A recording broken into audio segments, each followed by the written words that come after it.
Today may be the enemy of your tomorrow. For the tomorrow that you desire, something or some things must end that are going on today.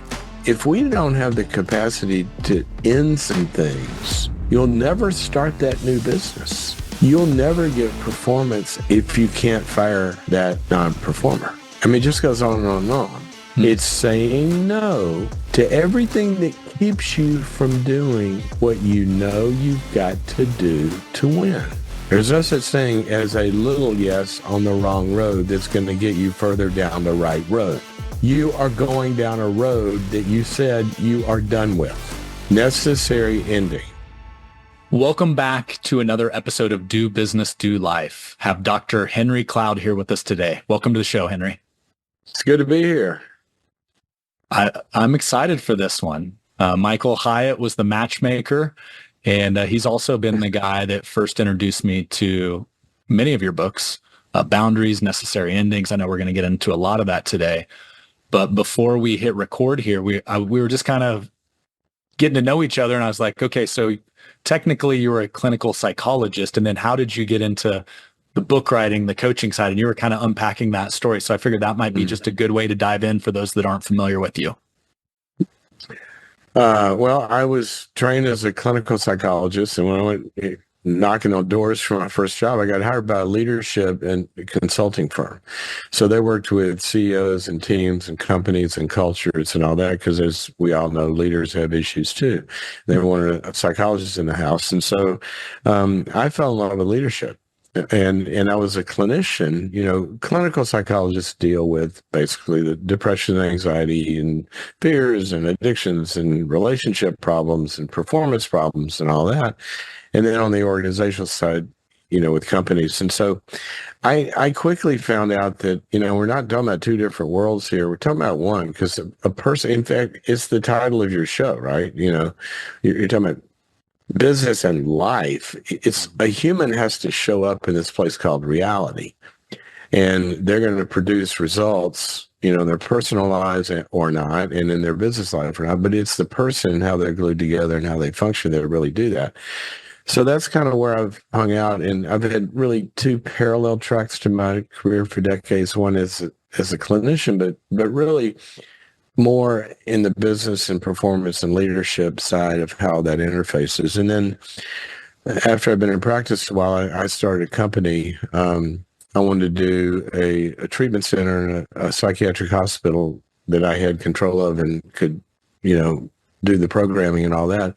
The best way to have control of it is to own it. So we went out and raised money to buy a hospital, and ended up morphing the model to go into existing hospitals and do our units. But then that grew, and I had 40 something treatment centers and hospital units in the Western United States. So I ran that company for a long time. And so that's kind of where, you know, got the experience of being on the other side of the fence in leadership and having to run a big company. And then we sold it. And after that, I said, what do I want to do? I love high performers. So now that's what I do. I hang out with CEOs and high performers in different fields and their teams and cultures. And we, you know, look under the hood and kind of fix things. That's what I like to do. Well, you know, you said something, it turns out leaders have issues too. So true. I remember early on in my business career, you know, you start to put yourself out there and, you know, join a mastermind or get a little uncomfortable. And I think any human that is honest will say they have a little bit of imposter syndrome, where they're sitting in the room and they're like, how do I deserve to be here?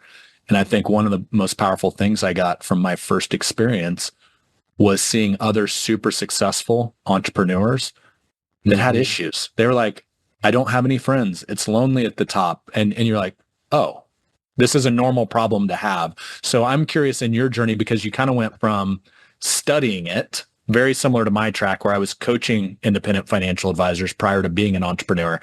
And then you jumped in the trenches where you actually were an entrepreneur. My personal experience, I found like it's a lot easier to coach it when you're not living it. So did you find yourself actually reliving like some of the problems that you were helping fix before when you actually became an entrepreneur yourself? Oh, for sure. Because, yeah, well, I'm also an author. I've written a bunch of books, and my first line of books was as a psychologist, and I wrote two parenting books before we had kids, and people would say, "How can you do that?" And I go, "You've never had any kids." I go, "Well, what's going to equip you more, having a couple of kids or treating 1,000 of them?" I'm kind of like, Mm. I've seen it all. Yeah. Well, what changed was now the illustrations are very different, because over here I talk about the parent that had trouble doing this, and now I'm that guy. And so all these things we write about in business, and whether you're talking about I've got a model of what leadership actually is, how things move from here to there, and everybody knows the first thing of leadership, which is, after you define reality, where do we want to go? What's our vision? All right. Well, that's a deeply neurological process. The human being is the only species that has the capacity to see a desired future state that doesn't exist, and then to marshal the resources to begin to move that to become a reality. Okay, so let's just take that one. And I taught about vision and help people with vision and this and the other. But now you got to get out there and do it. Mm. All right. So you've got to cast a vision. Let's say you've been working for a company, you go start your own business. You got to go cast a vision to a VC firm for this company. And you stand up, and all of a sudden there's a voice in your head that says, well, why are they going to believe me? Or that guy just frowned over there. He's questioning my, and all this kind of, oh no, I dated his sister. I'm in trouble. what, Whatever the voices are that are in your head. See, we can know this is why coaching is so important. We can know what to do, but surgery residents know what to do before they ever step in the operating theater. But they've got an attending and a coach there, because we have to learn. We learn, and new neurological patterns and behaviors are built in part through experience. And so in some ways we can know, but we don't know what we don't know until we know from doing it too. And both are valuable. I mean, there are great coaches that have never started run companies, but you learn some stuff when when I'm a competitive golfer, and there are a lot of great coaches out there, and all the pros have them. But stick any of those coaches out on number 18 in the final round of the U.S. Open, when you tied for the lead and that wind's blowing, you got to hit that shot. It's different having the spikes on. It certainly is. Yeah. Let's dive into, I was trying to think, where do we start this? And to me, necessary endings is where I want to jump in first. There's so many different ways this apply to financial services. And I know you've done a lot of work inside of financial advisor or financial services, working with financial advisors over the years. Mm-hmm. Sometimes that necessary ending is kind of the one you mentioned. Hey, I'm working for this captive firm.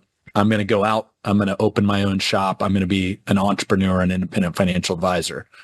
Sometimes you may be an FA on a team, and you either move or you go across the street to another firm or whatever, and now you get to build your own team. You're almost building your own business within the business. Yeah, 100%. I would say most of the listenership and the viewers to this show tend to be independent. They're their own entrepreneurs that are kind of building their own business, which comes, as you know, with its own challenges, because now, there's a personnel issue. Should I let this go? Wait, they're a family friend, and all of these kind of tug of wars that hit entrepreneurs. So if you were just going to kind of start to dive into the teachings of necessary endings through the lens of a financial advisor, what are some things that you think would hit that a lot of advisors should start to think about?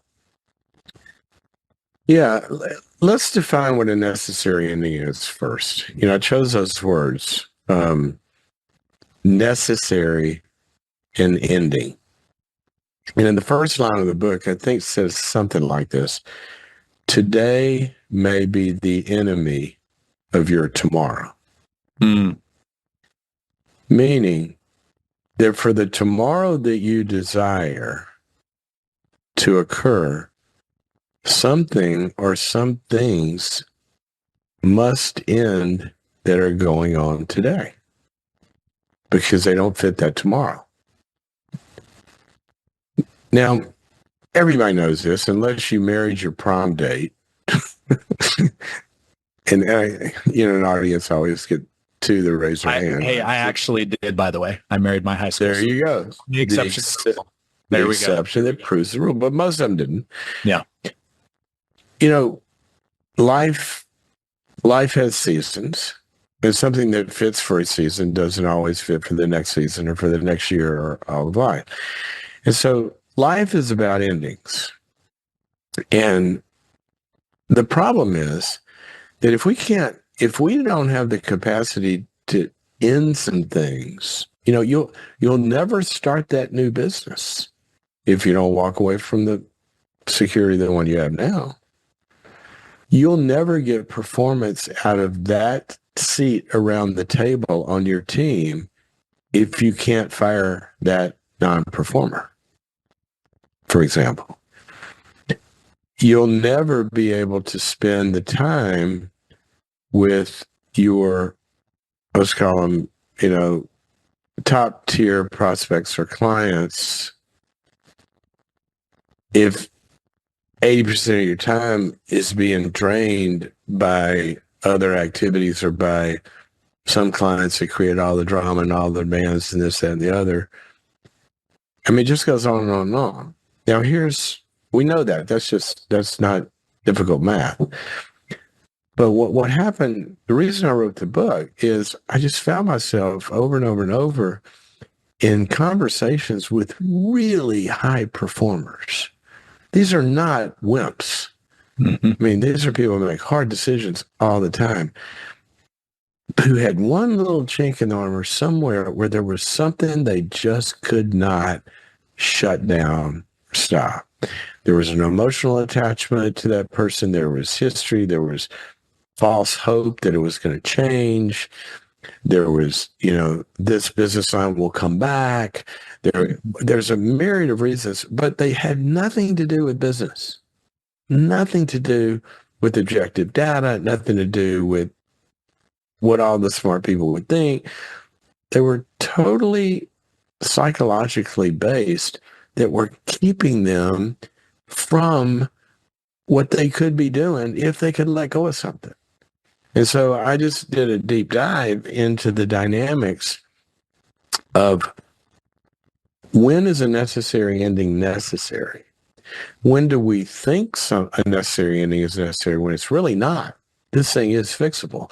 How do you diagnose when to have hope with that person and when not to? Or that business line and when not to? When do you pull the plug? Okay. Then once I start to decide to do it and I find myself hesitate, what are the fears that drive that, et cetera, et cetera. All these dynamics that fall into business fall into that category of what we call necessary endings. And it's a tough one. It's, breaking up's hard to do. Mm-hmm. And you can be breaking up with a person or a dream. Yeah. One of the examples I give is, why did it take General Motors? Why did it take a bankruptcy judge? Think about this. A bankruptcy judge shut down Pontiac. This is a brand that hadn't made a profit in 40 years. Smartest car executives in the world. Kept it going, couldn't shut it down. It made no sense. Why? Because there's emotional attachments there, and there's legacy, and there's history, and there's relationships, and all that. And having the stomach to pull that off is a very tough decision. So it's an important issue. All of it, so much of that hits home, not just from the coaching conversations I've had in real life with advisors the last close to 2 decades, but my own personal story. I mean, I had a very successful career before this one where, I'm just a small town Kansas farm kid. I was like, someday I hope I can make 6 figures. And I was making more money than I ever thought I would in a lifetime, but I had kind of reached my potential and I felt like there was something more, but that still took me 3 years to work through the emotional attachment. And I've heard it said to let go of it. A paycheck is the most addictive drug in the world, that certainty and stepping into the unknown. But I want to revisit the quote that I wrote down. You said, today may be the enemy of tomorrow. As you're trying to work through your own human emotions, how important is it to not look short term of like, oh my gosh, I make this much money, or I've got this thing I don't want to leave that I've been doing the last 10 years, versus that back to the vision and future casting, like, hey, will I be lying on my deathbed regretting that I never took that leap or I never bet on myself? Like, how much of that dynamic plays into working through that? Well, security, it's really interesting when you do psychological profiles of people. There really are two kinds of people in the world, and we can kind of change this, and work on it. But take a snapshot, and one person defines good as not losing what I have. Okay. Another person defines good as getting more than I have today. Mm. Now flip those. The first one is going to experience psychological pain if they're threatened to lose what they have today. The other person is going to experience psychological pain if my balance sheet looks the same next year as it does today. Mm-hmm. I mean, that's an awful year, right? Yeah. Well, I mean, we're talking to FAs here. If you don't understand, you got two different kinds of clients you're talking to. Mm-hmm. They may not be 50-50, but you can't assume everybody looks at the world the same way, and you have to kind of speak to their fears. And they might be married to each other, right? They might actually be married to each other, the two different types of thinking. Probably more than might. Yeah. Because they were attracted to, oh, he or she completes me. Mm-hmm. The anal one is attracted to the impulse disorder. So he's so creative and spontaneous. And then they fight about that for 40 years, right? Why can't you ever be on time? So there is that. That's so true. And when you look at the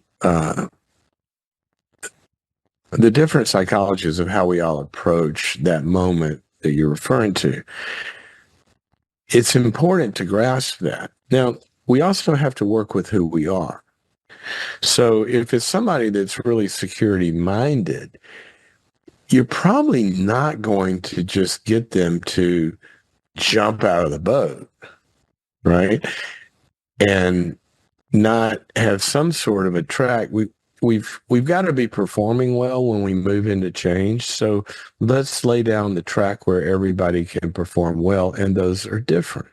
So sometimes we may need to take those fears into account. But here's the problem.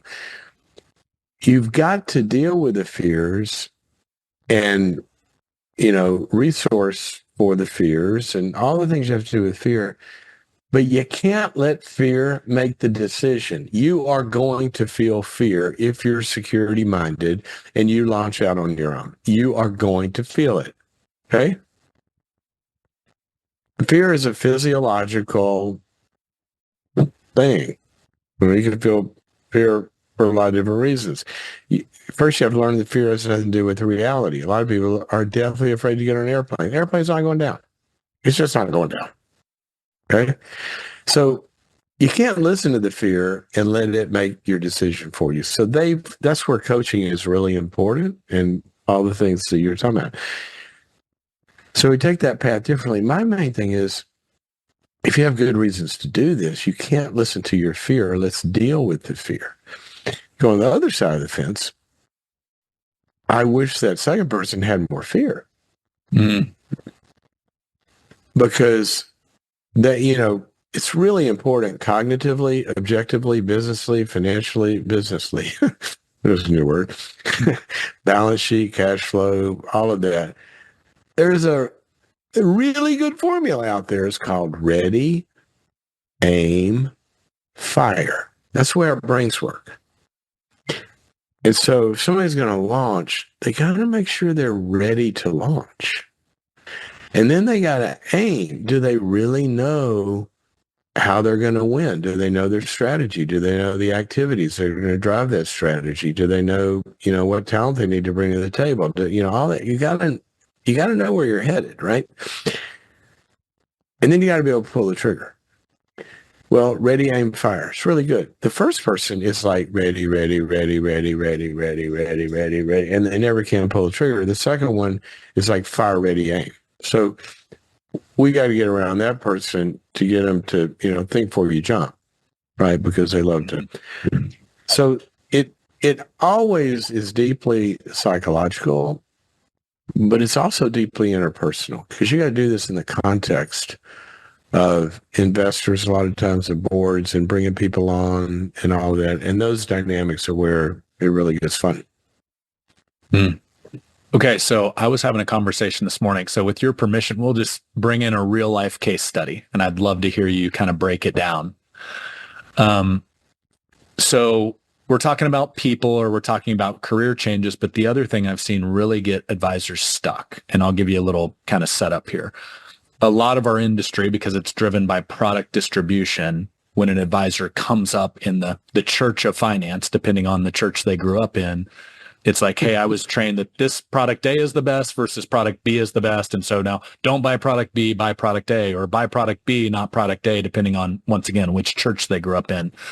And so one of the things that we've coached a lot of Triad members, our advisors, to do, one of the big things we've seen is they kind of start to hit this glass ceiling of complexity, where when the whole business is built on I and me, the constraint is you only have so many hours at some point and you're tapping out. So marketing, sales, more and more and more. At some point, we call it the red line of success. There's no more of you to go around. So now you're sacrificing your health, your family, your marriage, all of that stuff. So we talk about the green line of significance, which is building a business bigger than you, which, takes a team, which takes a process that's duplicatable, repeatable, scalable. And what I've seen happen, this conversation this morning, one of our members, he wants to shift, because he's like, at one point I was going to quit the business. I was so burned out. I was missing family dinners, all of that. That is not my definition of success. So he's shifting down a different path to be. And one of the things is he gets away from a process he was taught on, sell a product, make the transaction, move on. And we're training him to build a plan that empowers a retiree to live a life that they want to live in retirement, which takes much deeper planning and a different process, much more complicated. By the way, yes. Can I interject something? Because I don't want to lose this. Yeah. This is one of the most important things for FAs to learn. When you're dealing with a client and they got to make some sort of a decision, well, first of all, they're coming to you already because they have some anxiety probably about their finances. How are they going to retire? Where their kids are going to go to school? Mm-hmm. Will it run out? And all that. So their brain is already activated to fight or flight or freeze. Right? Yeah. So they're going to either bite you, push against your idea because they're afraid, or they're going to pull away, take their money across the street, or pull it out of the market, or move away from you, or they're just going to be paralyzed. So one of the things you've got to do in part of your strategy is you have got to get them to the other side of their brain. You've got to calm down that amygdala activity. And just to make one little point here, there's a lot of ways to do this, but one point that you just made. When you build a financial plan, what you're doing is you're tapping into other parts of their brain that have a long-term narrative and a story of where they want to be and how they're going to get there, which takes them to another part of the brain. And then the bad side calms down. Secondly, when you do that, you're adding language and concepts to it, which is another part of the brain. And thirdly, you're connecting with them. But fourthly, and the big thing, or thirdly or fourthly, the big thing you're doing is you're adding structure. It's just like kids, when you go into a classroom and they're all crazy because the substitute teacher and the principal walks in, okay, everybody in their seats, we're going to have playtime and this and the other. People calm down with structure. When you structure somebody's life over a long-term plan. It's like a Netflix movie where you hit pause, there's scenes. Yeah, you're in this scene now, but when we look at the whole movie, it's going to be okay. And they start to calm down and they sign, which is what you need them to do, is what they need to do. Yeah. I always say FAs are like pastors, really. I mean, when you're in somebody's wallet, you're in every aspect of their life that matters to them. You're in their kids, you're in their marriages, you're in their, am I going to be homeless? When I'm 73, you're in all the areas of their pain, really, and their fear. Mm-hmm. And if you're not skilled at diminishing the pain centers of the brain in the discussion, it's going to limit results. Anyway, I just wanted to Thank you. in there. Thank you. Please do that for the rest of this conversation when you have insights like that. So what I heard you say there that makes all the sense in the world to me, but I never thought about it of accessing different parts of the brain. We're in this kind of fear, the fight or flight part of the brain. Now we're building a bridge over into the dreaming, aspirational, happy place that I could be if I just follow this process, everything. And you're giving them hope that it can be there because you're defining the specific activities that become the steps to the ladder to get into the top of it. Yeah. Okay. So I want to get, this is a perfect setup. I want to get your take here. So let's go, instead of the prospect to the financial advisor, let's actually go to the financial advisor's brain that, is wired the same way because we're humans. And so, so you're describing the guys that have burned out. Yeah. So this advisor, he's got a model where it's kind of transactional, sell the product, move on to the next one. And he knows that it's holding him back. Like, he's very clear, like, I want to transition to a new model that's different. The analogy I make, it's like they're passing the first level of the video game and they're bored with it. They're like, I could do this in my sleep. Boom, time to build a business that's bigger than me. Now there's all these other variables I've never played, and it's frustrating. And so back to necessary endings, there's the fork in the road. Or are you where it's Christmas time, December? Are you a Christmas movie guy like Elf? Have you seen that with Will Ferrell? Our family watches it Thanksgiving evening, the extended family, every year. Okay. Well, so here's by and large, I like comedies. I just don't watch them. I watch other kinds of stuff. But that movie's really funny. Elf is so good. So here's the analogy. You remember when he sees the escalator for the first time? Yeah. He's like scared to get on it, and then he gets on it, and he's like, in two worlds, he's like going up the escalator, but his foot's stuck back on the ground. That's like my best analogy of where a lot of entrepreneurs find themselves, because they know. Yes. They know they want to go up, but they're scared to leave behind what they know. And so back to the conversation this morning, perfect timing. This advisor was trained in a model that said, hey, just pick up a sale. So he had a real life client come in, a prospect, I should say, $7 million of investable assets, which is a great client for just about any financial advisor in the world. And this, I don't know the details of the full conversation that were had, but basically the prospect pushed back and said, hey, why don't we just start with 100K? I'll just sell me this little product, and I'm just going to dip my toe in the water and test it. And what I shared is I said, hey, if you're truly committed to change, like I'm going from selling products to building financial plans, the best thing you can do in that scenario, whether it's an analogy or something else, is just say, hey, he has a really cool process, kind of building a legendary retirement. And he said, if you're committed to helping that individual in that room with you build a legendary retirement, he's asking you to do the equivalent of build his dream home with 3 2x4s. It's not even possible. Right. And so I'm just curious, because his natural tendency is he got resistance, so he reverted back to what he knew. So how do you battle through that messy middle there when you know where you want to go, but it's not always easy and it's different rules to get there? Well, I mean, we all do that, right? I mean, you take a step. I mean, think about a kid when they're learning to walk, away from mom or dad. You're trying to get them to go that way or swim across the pool. We keep looking back to make sure, the security is there. we all need the security to move forward. So we got to change the security from being back there to where we are and out in front of us. So first of all, I hope they're not in that conversation because they haven't gotten ready for that conversation. And if you've gotten ready for that conversation, you've done all of the work that helps you know not only why you're not going back, there's real reasons you made this decision. Okay. But you also are very clear in your mind for every little yes that you make down a wrong road, you're not going down the new road. Mm. There's no such thing as a little yes on the wrong road that's going to get you further down the right road. Mm. We're going down a wrong road of this transactional, small deal thing. Well, it's only one, and I may get more or whatever. You are going down a road that you said you are done with. Okay? Necessary ending. So, and you've had advising and you're ready to do this. You wouldn't have done it if you hadn't gotten ready. So now I know I'm going to do it. The most important word to a strategy is not what you're going to do to win. I always think a strategy is how am I going to win? What's our strategy? How, we're going to win with a passing game or a running game, acquisitions or build our own. You got to have a strategy. But the most important word for a strategy is the word no.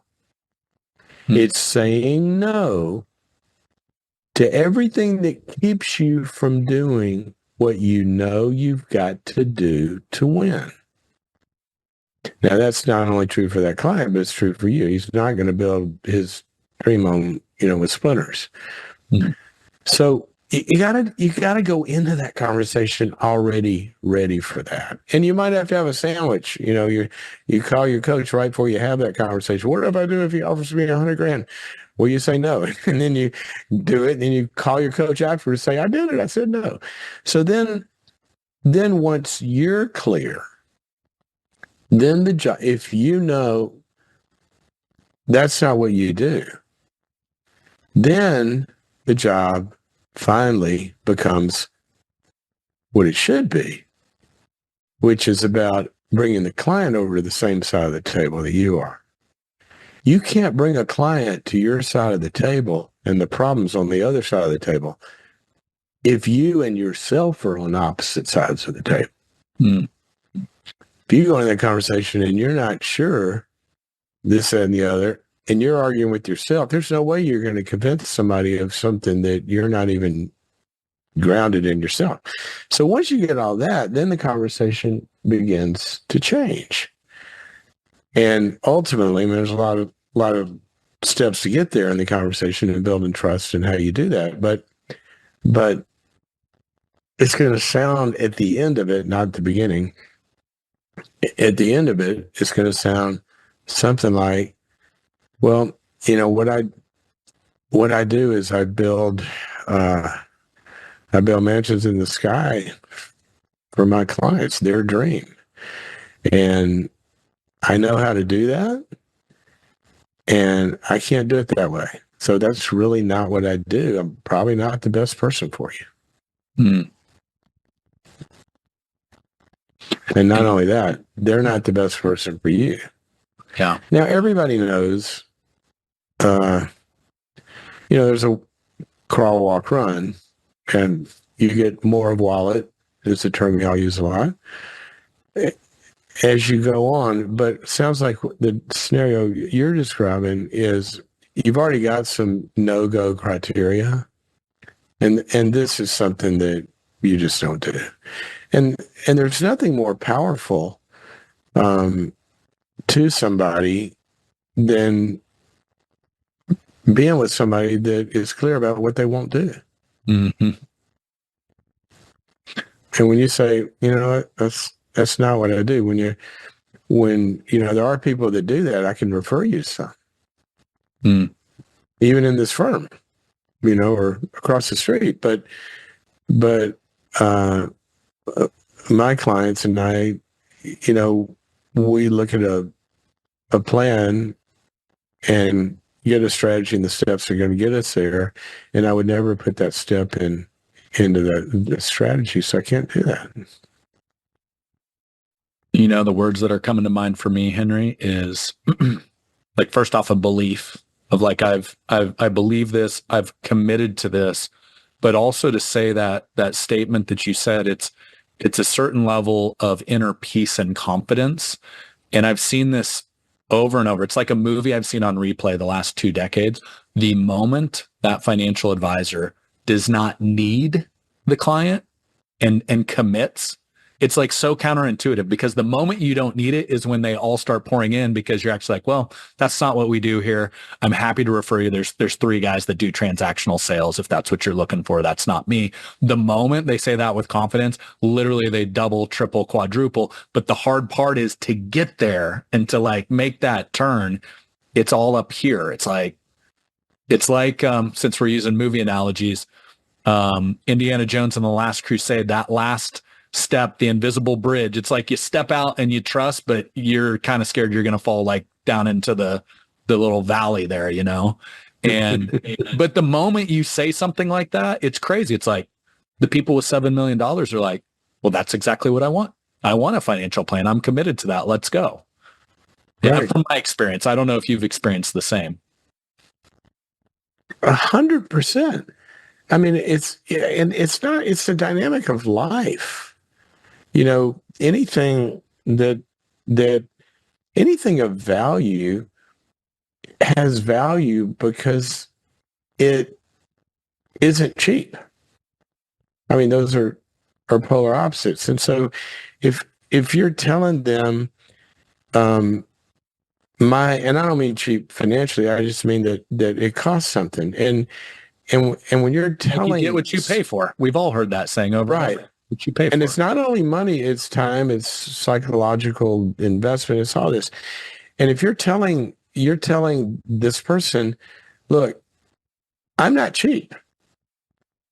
I require certain things, certain value to come to me. And the value is I only work with people that are willing to, you know, do my deal, do my program. Commit to a legendary retirement. You know, I'm here for people that want to commit to a legendary retirement. If that's not you, that's okay. I'm just not the place. That's fine. Your value just went up. Okay. Yeah. Anything we can get for, I think I'll throw $100,000 at you or whatever. You know, we know intuitively. Just look at this. This is life. I mean, go back to high school, and you know, you see men or women that just put up with all sorts of behavior by the people they date. They're never the ones that end up with the good one, right? You get what you tolerate in life. And what happens at the biochemical level is when somebody's, and I don't mean playing hard to get, I just mean defining what it takes to get you. Those are very different. One's a game, one is just solid. And so if somebody doesn't have to behave in a certain way to have a relationship with you, that's ultimately what we're talking about. Then they feel no gravitas, and they feel no need, and they feel no, we move on needs where we feel like the other has something to give me. Okay, they can help me in some way. If somebody is too weak, I'm not going to feel a need or a desire unless I'm having a need or a desire to help them. We'll do it that way. But you're exactly right. I'm just talking about the dynamic of when you don't need somebody. And I think what's, you know, growing up in financial services, I think a lot of people are like, oh, here's a sales training. And it can kind of come across as insincere or kind of gaming the wordsmanship of that's what I meant when I said, you're not playing hard to get. We don't want to get into the... And that's what I love about this conversation. Like, if you're truly committed to helping a retiree build a better version of their retirement, it's actually not a takeaway close. It's no, I'm actually committed to doing the work we designed this firm to do. And I feel like there's always these power dynamics, and what tends to happen is financial advisors that have a set dialed in process. Let's say they have a 3 appointment process. The moment the dollar goes up, that goes from like maybe 100K to seven figures, 1 million or 5 million or 10 million, they throw the rule book out.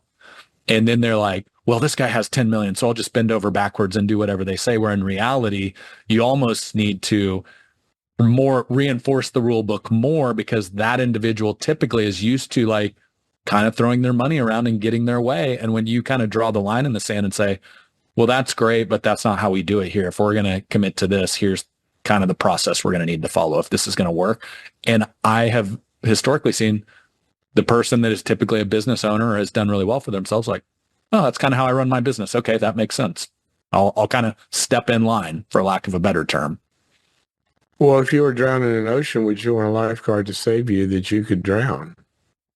I mean, you want to sense strength if you're independent. If you're going to depend on somebody, and what you're saying, I mean, it's very much like my work in the, because I work with some extreme high performers, and a lot of times that gets into some team dynamics, for example, or a lot of times, what's going on in their families can be affecting their performance. And I don't know if you've ever noticed this, but sometimes high performers can develop a sense of entitlement. Kind of everything revolves around them. Little ego. And the other. Yep. And that's right. And a lot of those scenarios I'll enter into, and they'll start to try to tweak the program, and I feel like I have, they're trying to maneuver me. And I just early on, I'd say, dude, no, I don't do that. No, I'm not moving that. No, I'm not doing this, or I'm not doing that. And also, stand up to them vis-a-vis the people that they are not treating well. Because if I'm going to serve them well, I've got to change their behavior, right? Or help them change their behavior. And if I'm going, oh, well, what if they fire me? I don't need them. I can't help somebody I need. I can't. I mean, think of parents who need their kids' approval. They'll give them anything, and they raise, impulse disorders or addicts or whatever. So you're talking about a very important dynamic. I can't help people that I need. I've never heard it put that way. I mean, it's a little absolute, but it makes all the sense in the world. And that is back to where advisors get stuck that are trying to change the blueprint they're building with. It goes back into, I really need to pick up this deal, this revenue, this sale, and all. But let me focus on that. Yeah, you need to pick up a sale, not this one. Those are very different worldviews. You have gotten fixed on this sale. Now, once you think it's this one, I got to have this one. My life depends on this one. You have gone into a dependency dynamic that is only appropriate for one kind of person in the universe, and that is an infant. An infant's world depends on one person, that primary caretaker. Now, once they get past infancy, now they're in a family. They got more than one relationship. Then they go to the schoolyard and they have other people.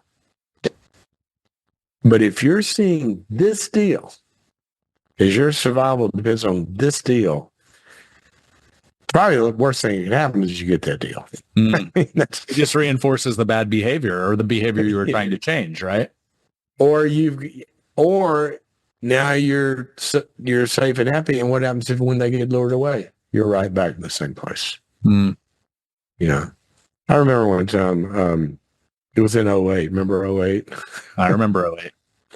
You were in the business in 08. My mom didn't really know what I did. And obviously the financial world was crashing. She's like, are you okay? Are you going to have a job? And what was crazy is we were focused on, safe money retirement products. So I was like, actually, business is really good because everybody's scared of the stock market right now. So, but yeah, I remember '08 well.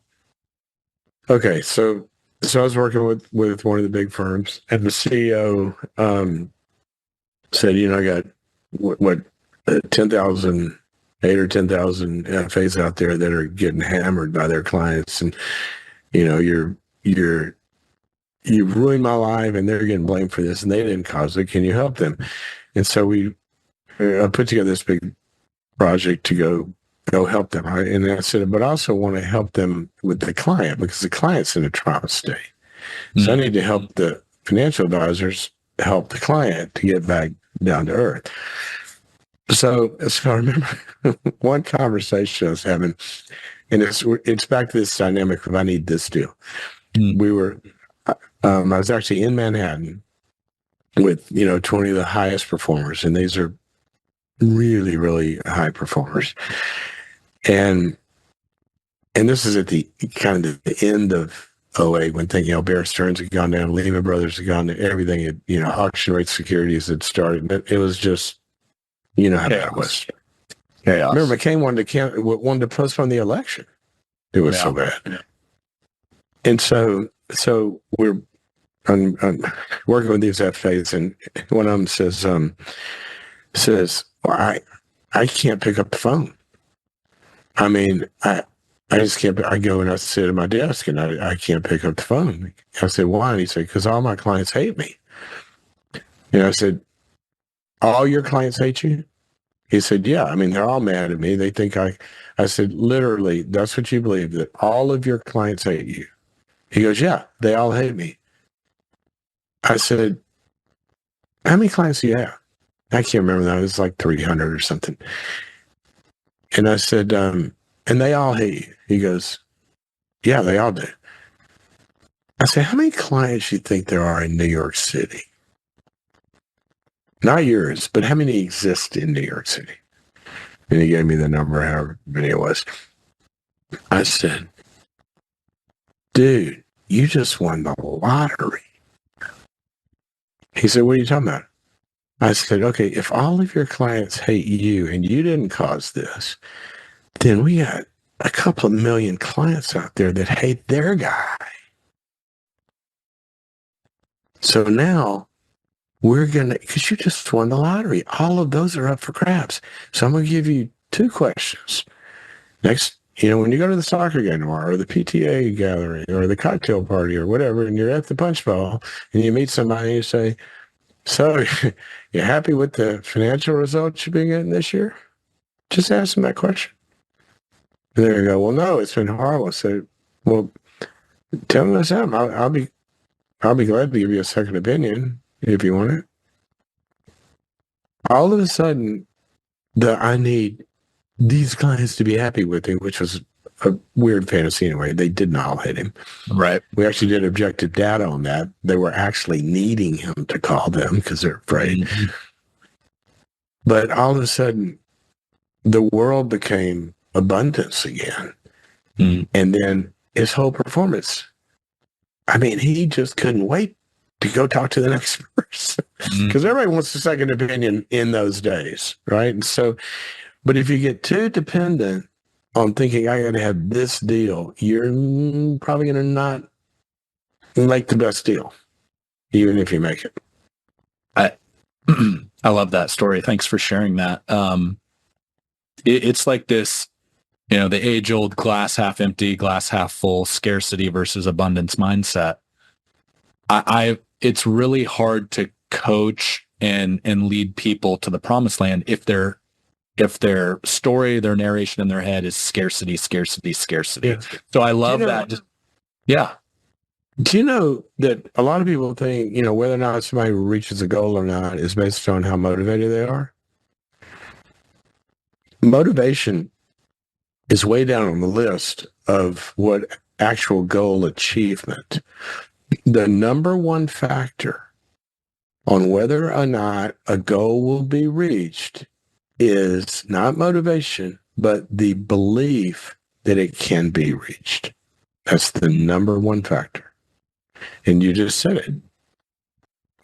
If you question whether or not, building the book of business of, $1 billion is possible or not, you're going to be less apt to get there than, and here's the good news. Here's the great news for everybody we're talking to today.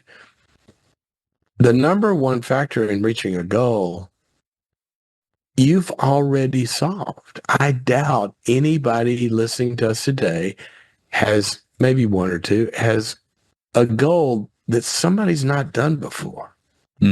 Somebody in financial services has done whatever your plan and dream says that you want to do. So we can check that one off our list. Now it's just figuring out how they do it, or how do I do it? But if you question that abundant security, and that, like you're saying, that voice in your head is, well, this isn't possible. It's a different time now. Blah, blah, blah, blah. Good luck. So good. All right. Well, you've written way too many books to not get into more of them, Henry. So we could just stop right now, and this has been a stellar conversation, but I know we have a little more time. So you mentioned earlier, do business, do life. And I know Michael Hyatt, his version of that would be the double win. And I think in today's day and age, maybe if I was working in the office in the 1950s, it was a lot easier to separate business from life because you take the briefcase home, you get home for family dinner, you don't have a cell phone, you don't have an iPhone with scrolls and texts and everything that we have. Constant stimulation. Simply say we had the natural boundaries that are built into the universe, time and space. So you had the time boundary, I work, 8 to 5. And you had the space boundary, I work there. And you couldn't really do the other. But then with the internet and cell phones, the time and space boundaries were disintegrated. Now your boss or the work can find you anytime, anywhere. So if you don't have the capacity to build the time and space boundaries, it's not going to happen. So let's talk about that in the time we have left. So do business, do life. We say that a few different ways, but build a business that blesses your life, that doesn't become your life. And I've seen this not just in financial services, I think in many entrepreneurial circles, we call it the entrepreneurial lie of I'm building this business for the family. Don't they understand? Where in reality, all they want is you at the dinner table or at the ball game. So if you were going to start to talk, that is the biggest crock most times when you hear that come out of somebody's mouth. Well, how do you, because I've never, actually, I don't know that I've met anybody that's I don't care about the family. I'm just going to work. They typically, there's this guilt. There's I'm actually not performing at the office and I'm not performing at home. And I feel like I can't perform anywhere, which then leads to all these addictions and self-medicating behaviors that typically aren't good. So what tips, in our time we have left, would you give a financial advisor that really wants to hey, I want to prioritize and create boundaries so that when I'm home, I'm home. When I'm at work, I'm at work, and I can win in both domains. Well, let me go back. I just want to explain that sentence when I said that's the biggest crock. I meant it when it said a certain way, because certainly people do go to work for their family. Yeah. There's no doubt about that. I wasn't poo-pooing that. But what I'm talking about is when you're in the conflict and the wife and the family is not feeling like they're getting from you what they need, and you say, but I'm doing this for you, you got a gap in there of they're not feeling the love. Okay. And you said it well, but what they want is they want you to be at the table. They want you there. So let's back up for a second. I really, really believe, and it starts at the top if you're talking about family, but single people should be doing the same thing as well. But it starts at the top, and what a couple has got to do together is they've got to create their vision for their family and what they want and what matters to them. Now, when you start there, then that vision, like any other vision, that's got to be resourced. Okay. But there's a lot of different resources that go into a vision. There's money. That's the easy one. But there's time. You're not going to create a vision of building this if you're not investing not only money, but investing time. Thirdly, there's skills and competencies and experiences that have to be invested to create that vision of the family. So we got to have a plan. And then what we've got to do is we got to bring the stakeholders in and let them speak into that. One of the things, for example, we would do with we have two girls, and we're empty nesters now. They're 22 and 24. But when because I travel a lot in my work. But what I would do when they got cognizant enough to, where's dad, that kind of thing, we would have family meetings, and periodically we try to have a family meeting every Sunday night where you almost do it like a team meeting in a company. It's really fun. It's great for kids. But one of the things, generally kind of at the end of year, because I was planning the next year, let's call it that, we'd sit down and I'd say to the kids, so girls, how many nights a week, if I'm gone, does it kind of not matter? Or how many do you start to feel it? And now you start to think about that. Well, one night they're going to be on a sleepover maybe, or, it's normal for parents to be at a PTA meeting or something, one or two nights, that's life. It's got all these moving parts. Mm-hmm. But then they said, but if it's more than that, I don't like it, So I said, so what you're talking about is somewhere, because it varies, week to week. Some weeks I'm not gone. Some weeks it's a 3-night, 4-night trip or whatever. So what you're kind of talking about is 6 to 8 nights a month. Is that right? Yeah. So everybody signed off on that. Okay. Because for us to have other things, the stakeholders to get fed in other ways, we're realizing we're all in this together. And so we've said, yeah, we all agree, and I think what we came up with was 5 to 7-ish or something like that. And it would vary, it's a rolling average, right? So, but everybody's the stakeholder in how we spend our resources. So when you start to say to a kid, or to your wife or husband or whatever, well, I don't want you gone so much. And you go, well, okay, I could not go do that, or I could even change track. Here's how it would impact us. We all share in that impact. I can not go do that, but that means we're not going on vacation this year, or we're not moving, whatever it is.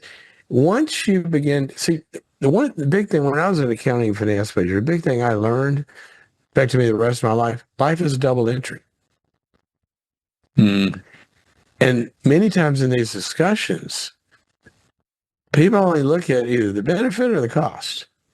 Always both. So we got to get everybody involved in, when we say I'm doing this for the family, no, we've decided this is best for the family. That'll cut down on a lot of it. And then from there, it's, planning and empowering. So I'd say hard choices, empowering choices. I love that double entry. That makes all the sense in the world. To me, that's trade-offs. And then what are the agreed upon non-negotiables? And it's not like I'm sure some families do write up contracts, but I know one of the ones that's worked for my wife and I for a number of years is Brad's home by family dinner time at 6:15. Yep. And where I've screwed that up, because I have, is, something ran a little late at work. I didn't give her a heads up. So she's got dinner ready, family's ready, 6:15, Brad's not there. And what I have found is, occasionally if something goes late, as long as I'm proactive and say, hey, honey, Something's running real late. I'm not going to be home till 6:30. Is that cool? Do you want to start dinner a little bit earlier? Are the kids hungry? Or is that okay to push it back 15? If I'm proactive, I found most times that goes really well.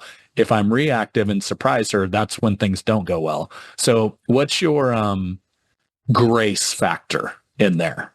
You know, you've kind of got some standards you start to set, but what's the grace factor where you're not just completely blowing through non-negotiables and it's just life and life happens? Well, the biggest thing, there's a lot of the factors, as you say, that apply to that. But one of the biggest is the difference between a problem and a pattern. Mm. Life has problems. We all have problems. Something comes up. You're not going to make it at 6:15. That's a problem. We solve problems. Okay? When we solve a problem, the problem is solved and it goes away. When we don't solve it, it happens again. Now we don't have a problem. We have a pattern. You're not the guy that didn't get home at 6:15. Now you're the guy who doesn't make it home by 6:15. You're talking about the grace factor. If you're, if you start a meeting at 9 a.m. at your office and Susie's not there, everybody's going, "Where's Susie? Is she okay?" 5 after 9, she's not there. Somebody call Susie. Why are they thinking that way with compassion towards Susie? Because Susie's always there at 9 o'clock. Mm. She has a pattern, a track record. When she's not there, it then generates a totally different response than when there's a pattern of that. Now, if Joey doesn't show up at 9, he's out there about 5 after 9. Okay, let's get started. Where's Joey? You go, who knows? We're not waiting on Joey because Joey's got a pattern of not being there. See, we build mental maps in our minds by our last experiences with people. So that's what we really got to look at. And it's like that with your clients. I wrote a book called Trust with these trust factors in it. And your clients are building mental maps of you of every interaction. When they go into that interaction, do they walk out of it in a different state than they went into it in? And if you can create those transformational moments where they were confused and now they walk away with a little clarity, or they were hopeless, now they walk away with a little hope, they were whatever. And there's a track record of, gosh, every time I talk to Brad, I feel better about, where we're headed and this and another. I'm going to keep calling Brad. See, that's a glue. But we build track records by how people experience us. And so that's what's really important to think about those. You don't want to let a pattern start. Well, Henry, I have a feeling this could be a 3 or 4 hour podcast. Unfortunately, we don't have that time booked. And this time has absolutely flown, and I have enjoyed every minute. Well, I love your industry. I love what you guys do for people. Can I tell one quick story? Please. We have a family we're close to, and they have a son who is in his, is just starting out in his career, and he loved the markets. He went and served for a while in Iraq a few years and saved some money, while he was there. But he was investing and it did well, and he loved the markets. He came back. He went into sales and retail. And this when we lived in LA, it's in Beverly Hills, and he was just killing it in clothes and jewelry and high-end clients. And I looked at him, and I knew financial services really well, and I said, you are a financial advisor. You have got to go into financial advising. You have the people skills, you have the relationship skills, you love the markets, and so I talked him into it. So I won't name the house, but he joined one of the big houses, right? Mm-hmm. And so they take him through the training program. And after about, I don't know, however long it was, when they get into this stuff, he called me and said, I can't do this. And I said, why? He said, because it's like they're turning all my friends into prospects and looking for leads and everybody. And he said, I feel like a snake oil salesman. Mm-hmm. I just can't. It feels greasy. I just hate the feeling. And I looked at him and I said, dude, you are not a snake oil salesman if you go into this industry. You are an ambulance driver. He said, what are you talking about? I said,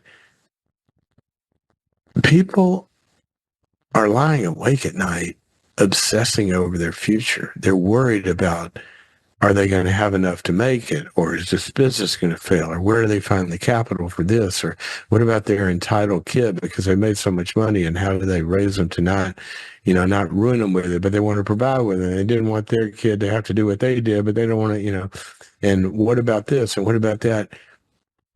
You're the ambulance driver, and you're coming up, and you're going to go into that mess, and you're going to give them the ability to sleep at night. That's what you do. And so we started on, his head. Mm-hmm. I think he just made number 5 in the nation, and the firm. It's one of the big ones.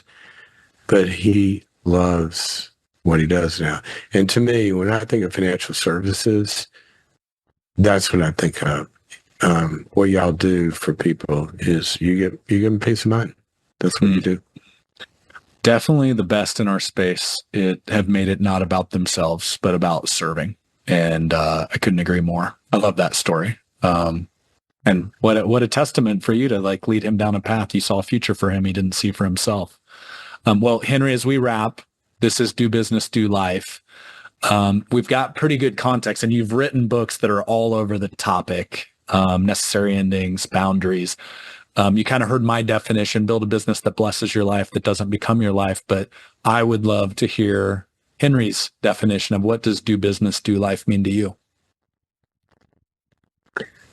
Well, I'm a person of faith. And in fact, I just wrote a book about my faith. I never had written anything about, I write business books. A lot of what we talked about today is from my book, Trust, and also Boundaries for Leaders. But I wrote a book on my faith called Why I Believe. And, I say that just so people know where I come from. Mm-hmm. But when, in a way, Jesus was asked that question one day. He said, what does it mean to you, do business and do life? And he said, all of everything in this whole thing we called, it all boils down to 2 things: to love God with all your heart, mind, and soul, and to love others, treat them as you would want to be treated. And, when we talk about love, there's a lot of different dimensions to it. But basically it is about getting past our egocentricity and self-centeredness and seeing the value and meaning of life in our relationship to others. First, God, and I believe for 1,000 million reasons, that's the most important one, because if we don't have something bigger than ourselves, we all know where that ends up. And he provides strength and guidance and power and ways and teaching and all of that. And I depend on him deeply. And then also that's to be lived out with others. And, each day, I think if we wake up and say, how can I think, what would God want me to do here in my business and my life?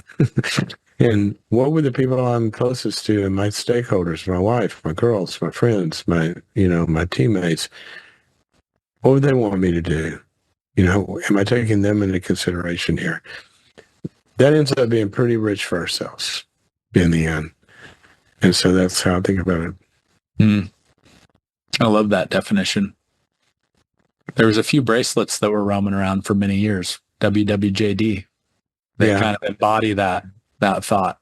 And, I've actually used that myself, where it's like, whether it's Jesus himself or it's people that you respect and aspire to be like certain characteristics, like, what would such and such do in this scenario? Like that can be a really cool filter to look through in life. It really is. I mean, it really is. If humans are imitative creatures. We learn language, we learn walking, we learn performance by watching somebody do it first. It's the way we're wired. And if you think, if your FAs would go into their meeting today, wherever they're going, and they kind of picture Brad, how would he handle this conversation? What would he do here?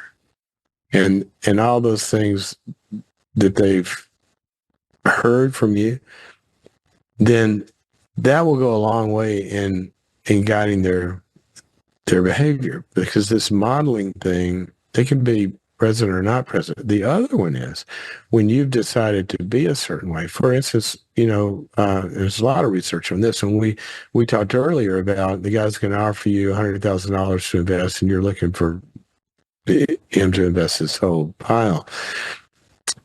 If you picture, I'm going down a new path now, what would the new me say in that meeting? And your new you becomes your model. What would the new me say instead of how I feel today? Then that's very powerful also. Well, that's a great way to end it, my friend. So Henry, this was our first virtual meeting, but I feel like I know you after this conversation. And so thank you so much for carving out the time, sharing your wisdom, your knowledge, and welcome back anytime. And if you make it to Kansas, swing by. Yeah, I loved it. I would love to do it again. It's been great. It's been great hanging out with you, and I love what you've built. Perused around a little bit in just the vision of it's so deep and it's so rooted and grounded in what matters, and that's when people hop on and join something that's rooted and grounded like that, it's really, really good. So. Way to go. Well, I appreciate it. All right, my friend. Until next time. Okay. See you next time. We'll see you.